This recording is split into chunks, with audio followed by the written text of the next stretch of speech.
అయ్యా, మా తల్లిదండ్రులకి మేము 3 కుమార్తెలం, నేను చిన్నదాన్ని. మా కుటుంబం సంతోషంగా సమాధానంగా చక్కగా సాగిపోతుంది. మా నాన్న కష్టపడి మమ్మల్ని పెంచి పెద్ద చేస్తున్నాడు. మేమందరం చక్కగా చదువుకుంటున్నాం, మంచి స్థితిలో ఉన్నాం. ఒక రోజున హఠాత్తుగా నాకు ఒక బలహీనత వచ్చింది. నేను ఆఖరిదాన్ని, బలహీనత వచ్చింది. ఆ బలహీనత వచ్చినప్పుడు మా తల్లిదండ్రులు నన్ను చాలా హాస్పిటల్ తీసుకెళ్లారు. చాలా డబ్బు ఖర్చు పెట్టారు, కానీ స్వస్థత రావట్లేదు. దినదినం నేను బలహీనరాలైపోతున్నాను.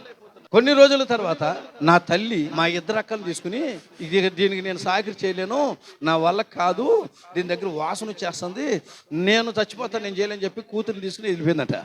ఎవరో కన్న తల్లి, 9 మాసాలు మోసిన తల్లి.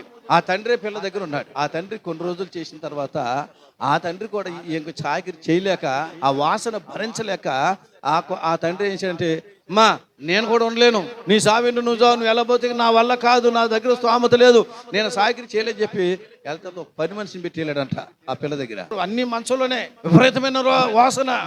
ఆ 10 మనిషి పెట్టి 10 మనిషి కూడా 4 రోజులు సాకిరి చేసిన తర్వాత ఆ 10 మనిషి కూడా వదిలేసి వెళ్ళిపోయింది. ఇక ఒంటరిగా ఉంటుంది. తింటుందో లేదో తెలియదు, ఎప్పుడు చచ్చిపోద్దో ఎవరికే తెలియదు. నరకం అనిపిస్తుంది మంచంలో. ప్రార్థనకి వెళ్ళి అలవాటు ఉంది. ఆ మంచంలో ఉండి ప్రార్థన చేసుకుంటుందంట.